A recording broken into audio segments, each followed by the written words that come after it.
Conclusions. Conclusions, purpose. What is said last may well be the thing that is remembered first. When thinking of writing your conclusion, try to look at your writing and ask yourself, so what? Or what do I want my reader to take away after reading this? The answers to these questions can give you an idea of the sort of things you may want to include in your conclusion. The main job of a conclusion is to provide a condensed version of your essay's main argument and to summarize the key arguments raised by the question. Longer conclusions should try to recap the main stages of your argument and then show your final position on the topic. Conclusions. How long?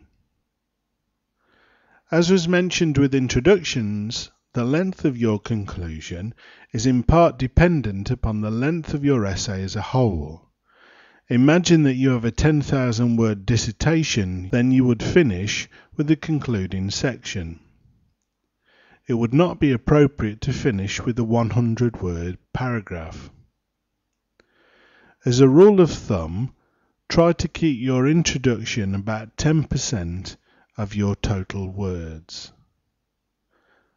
Some things to try to avoid in your conclusion. Here are some things to try to avoid in your conclusion. 1. A pointless restatement of the thesis statement. 2. Introducing a new point. 3. Overemphasis on a minor point. 4. An apology for your writing.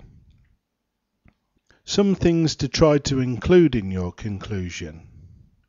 Here are some things you may want to try to include in your conclusion. 1. A brief summary of the main points. 2. A thought-provoking question. 3. A call to action. 4. A warning.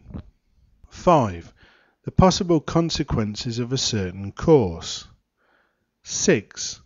Try to give the reader something to take away with them as they finish your conclusion, something that will hopefully keep them thinking about what you have written.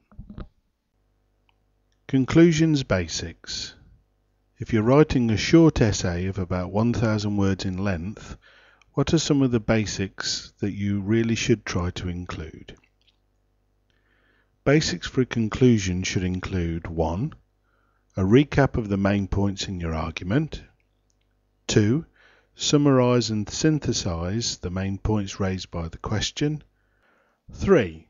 If needed, highlight any areas that need to be explored in future work.